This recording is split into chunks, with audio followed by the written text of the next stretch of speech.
Assalamu alaikum wa rahmatullah. Permettez-moi, chers amis, de commencer par adresser mes salutations les plus sincères aux membres de la famille de notre vénéré cheikh qui sont ici présents, en commençant par Serigne Bassirou Khelkom, dont nous apprécions beaucoup les apports en matière de diffusion des écrits du cheikh. Je salue également Serigne Khalil Mbacké qui est à ma droite, qui aussi est dans la même perspective que Serigne Bass et dont nous saluons aussi la pertinence des interventions. Je salue également Serigne Kébé qui est à ma gauche, qui, comme vous le découvrirez, fait partie aussi de ces intellectuels mourides qui contribuent beaucoup à faire connaître, à mieux faire connaître la pensée de Serigne Touba.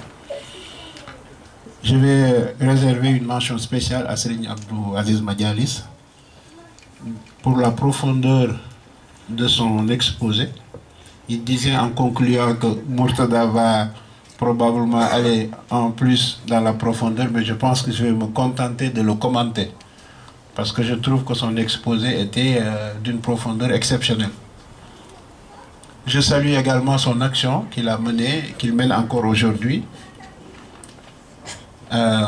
au niveau du Sénégal, mais aussi au niveau virtuel, puisque c'est un des descendants de Serigne Touba qui a compris que les nouvelles technologies de l'information sont d'un apport extrêmement important et qui s'est lancé sans beaucoup trop de discours à l'action concrète qui a consisté à créer un site. Et je pense qu'aujourd'hui il est en train de se rendre compte lui-même que c'est exactement ce qu'il fallait faire. Il faut commencer et se lancer. Et aujourd'hui, les fruits sont en train de tomber. Nous le félicitons et nous sollicitons ses prières et nous lui adressons nos plus sincères ziyaras. Donc je vais me contenter de le commenter, mais dans une perspective qui va peut-être vous faciliter la tâche, en essayant de montrer quelles sont les pistes de réflexion que nous pouvons adopter en tant que personnes intéressées par la problématique de l'islam en Occident.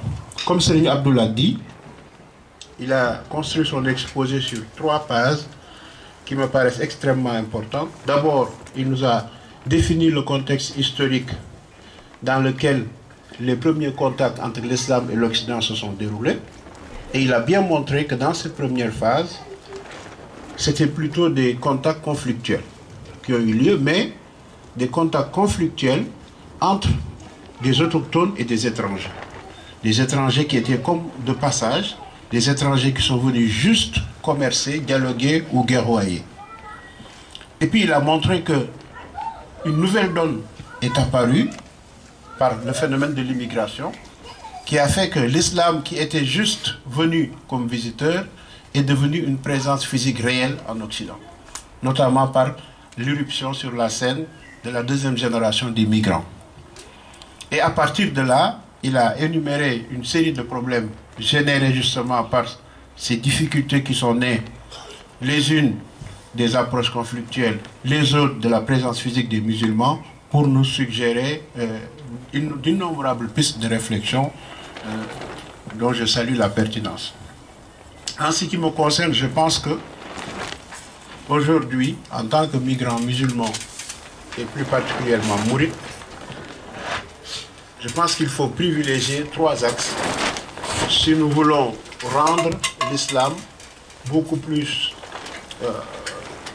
confortable dans sa présence physique définitive en Europe, puisque la présence elle est physique, mais elle est définitive, elle est irréversible. On ne peut plus imaginer en Occident sans l'islam, c'est pas possible.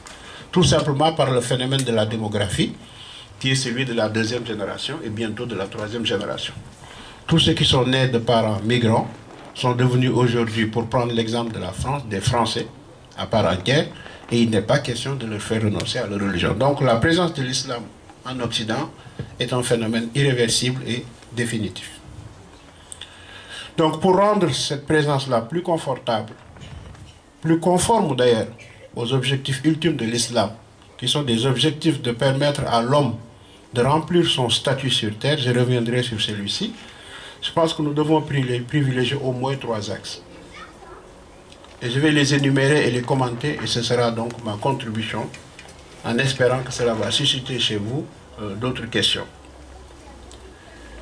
Il faut d'abord, me semble-t-il, que nous mettions l'accent par l'éducation, par la diffusion du savoir, par l'écriture, par des rencontres comme celle qui nous réunit aujourd'hui, sur le socle commun des religions monothéistes. Parce que comme vous le savez, et comme Seigneur Abdou l'a dit, l'Occident revendique un passé judéo-chrétien.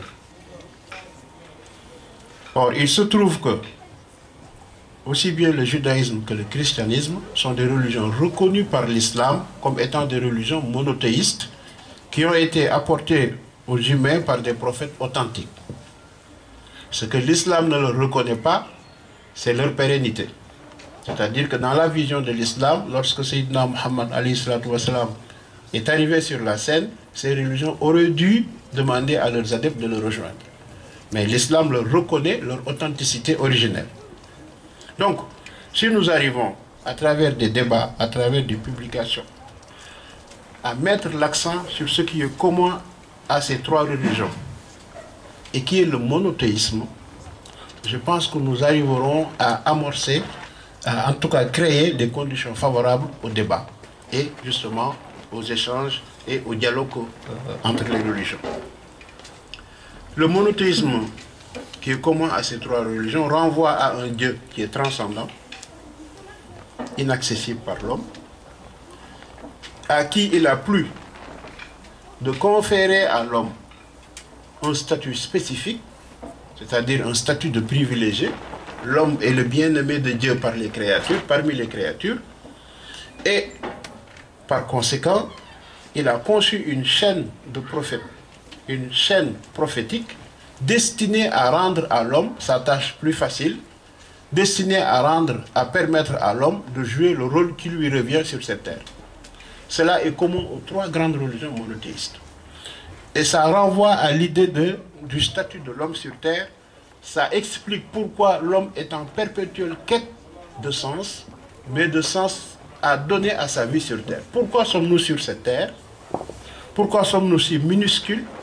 Et pourquoi sommes-nous entourés d'autant d'êtres vivants qui sont tous inférieurs à l'homme? Nous n'avons pas encore rencontré, ni sur cette terre, ni dans l'univers, des intelligences comparables aux nôtres. Comment est-ce possible? Le Coran est catégorique, nous sommes les privilégiés de Dieu. Nous avons un statut que Dieu nous a donné. Ce statut, c'est que nous sommes les vicaires de Dieu sur cette terre. Ce socle-là, nous le partageons à ces deux grandes religions monothéistes. Je pense qu'on devrait beaucoup insister là-dessus. Donc, le socle commun au monothéisme, donc à ces trois grandes religions. Deuxième point, ou piste de réflexion, c'est qu'on devrait mettre l'accent sur la complémentarité des Écritures saintes, dans cette perspective-là, justement, de montrer à l'homme que tout se passe comme si, dans le cadre d'une grande entreprise pédagogique divine, Dieu a conçu des messages adaptés au niveau de progression et de développement de l'homme, et à chaque étape, il a envoyé des prophètes qui étaient chargés de diffuser ce message jusqu'au moment où l'homme sur cette terre étant capable de recevoir le dernier maillon de la chaîne, il lui a plu d'envoyer Sayyidina Muhammad pour amener le Coran. Et ça, nous pouvons le montrer dans les débats à travers des recherches de façon relativement facile. Je voudrais juste donner un exemple. Les Saintes Écritures, selon les exégètes même chrétiens de la Bible, sont des livres inspirés. Les chrétiens ne revendiquent pas ce que les musulmans revendiquent, j'y reviendrai tout à l'heure. Les chrétiens disent que ce que nous avons dans la Bible, Nouveau Testament comme Ancien Testament, sont le fruit d'une inspiration divine. C'est-à-dire que Dieu a envoyé un souffle à des prophètes, il les a inspirés et ces prophètes ont produit des livres. Certains de ces prophètes les ont produits de façon, j'allais dire, définitive en les couchant par écrit. D'autres ont eu des successeurs qui sont venus des décennies et des siècles après et qui ont raconté ce que ces prophètes ont dit. C'est la raison pour laquelle, et Maurice Bucaille que vous connaissez tous sans doute, le dit très bien d'ailleurs dans son fameux livre que vous devez tous connaître, La Bible, le Coran et la science. Il dit qu'il a interrogé des exégètes chrétiens qui sont tous d'accord sur un fait: la Bible ne peut être qu'un livre inspiré.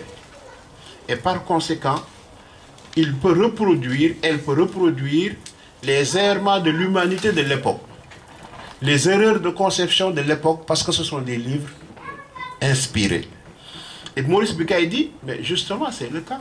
Parce que sur des questions relatives à la formation de l'univers, à la présence de l'homme sur cette terre, à la reproduction des espèces, les livres inspirés ont reproduit les erreurs de leur époque.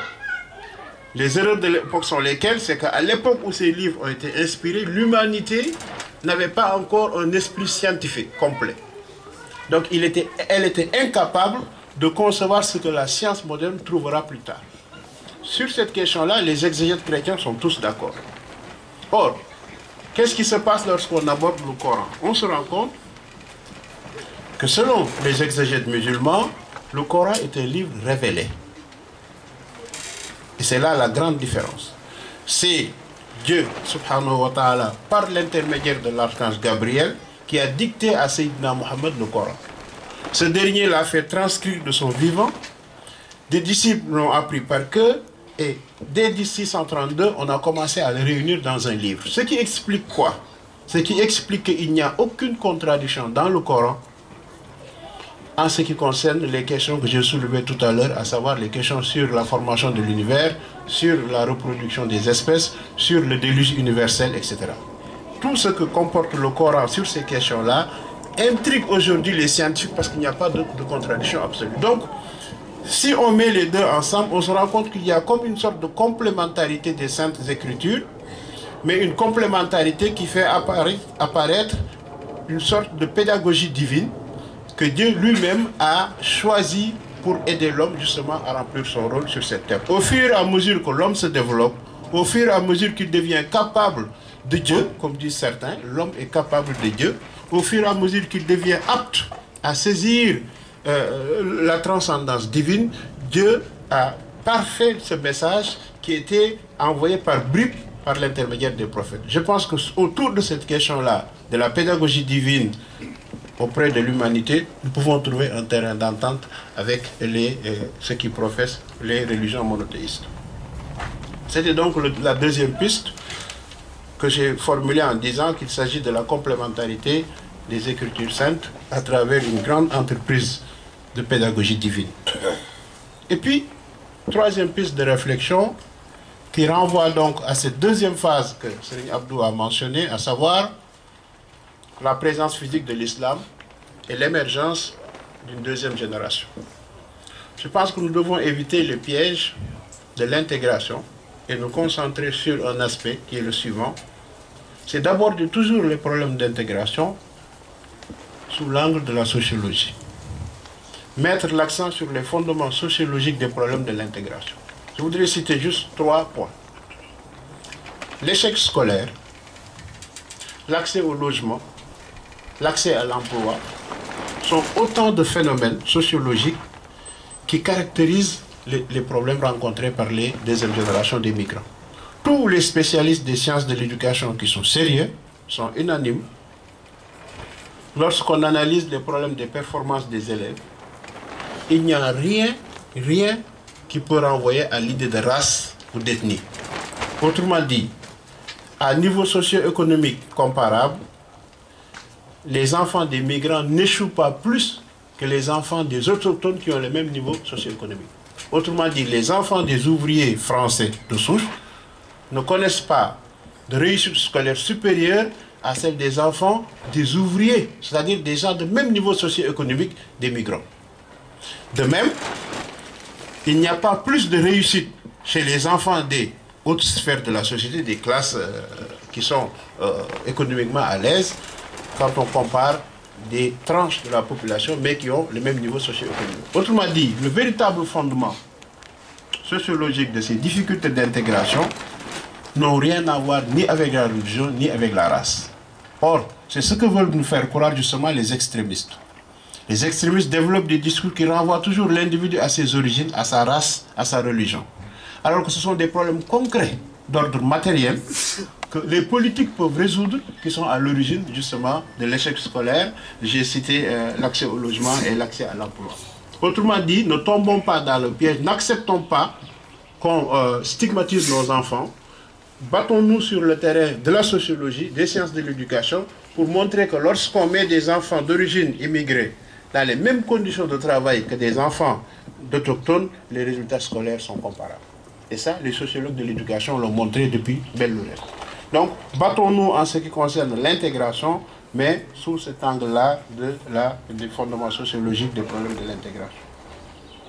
Et puis, permettez-moi de terminer juste en évoquant le rôle que peut jouer le mouridisme dans cette perspective-là.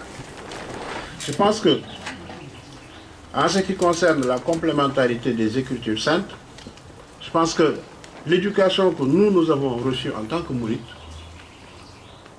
nous permet de regarder les yeux dans les yeux ceux qui professent des religions comme le christianisme ou le judaïsme avec beaucoup de respect et sur la base des écrits de notre cheikh. Figurez-vous que notre cheikh a produit un magnifique poème destiné à Marie, la mère de Jésus-Christ, et à Jésus-Christ lui-même, et que tous les mourides connaissent. Rappelons-nous de son comportement historique par rapport à l'administration coloniale. Le cheikh n'a jamais fait d'amalgame entre son rôle d'homme de Dieu en quête de l'agrément divin et les problèmes d'ordre sociologique et sociopolitique qui étaient ceux de son époque. D'où d'ailleurs son avantage. Serigne Abdou disait tout à l'heure, lorsque la Révolution française, de manière ensanglantée, a donné naissance à la République, dans le même mouvement historique, il a balayé la religion.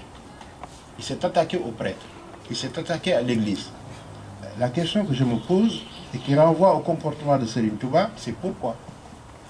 Pourquoi les révolutionnaires ont-ils, lorsqu'ils se sont battus contre la féodalité et l'aristocratie, ont-ils dans le même mouvement, se sont-ils attaqués à la religion? Et jusqu'à présent, l'anticléricalisme auquel il faisait allusion tout à l'heure persiste encore, on le sent dans les médias. Eh bien, moi, mon hypothèse est la suivante, c'est que les églises ont commis la bêtise et l'erreur de se mettre du côté des oppresseurs pendant la période féodale.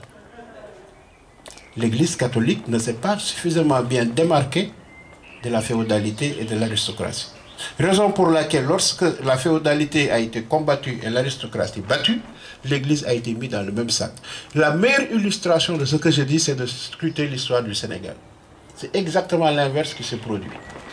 Lorsque l'aristocratie locale a lâché la bride à ses passions en commençant à multiplier les razzias et les oppressions, ce qui s'est passé chez nous au Sénégal, c'est que le peuple s'est réfugié dans la religion. L'islam a servi de refuge au peuple sénégalais contre les exactions de l'aristocratie. C'est la raison pour laquelle, dès que l'aristocratie a été battue, il est apparu sur la scène nationale un front que l'administration coloniale n'a jamais réussi à battre, c'est le front de l'islam. Donc la religion a pris le relais par le biais d'un homme comme Serigne Touba, qui, malgré des liens familiaux avec l'aristocratie locale, a systématiquement refusé de leur apporter son aide. Lat Dior Ngoné Latyr Diop, nous le savons tous, a sollicité l'aide de Serigne Touba. Mais Serigne Touba était intrépide.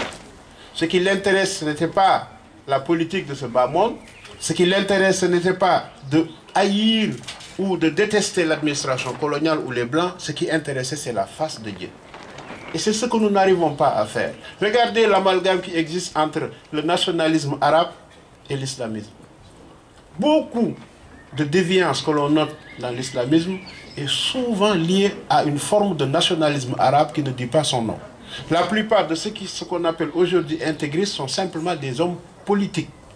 Ils cherchent à gérer le monde d'ici-bas par l'accès au pouvoir. Mais ils ne le font pas par la seule face de Dieu. Ils peuvent le faire par frustration.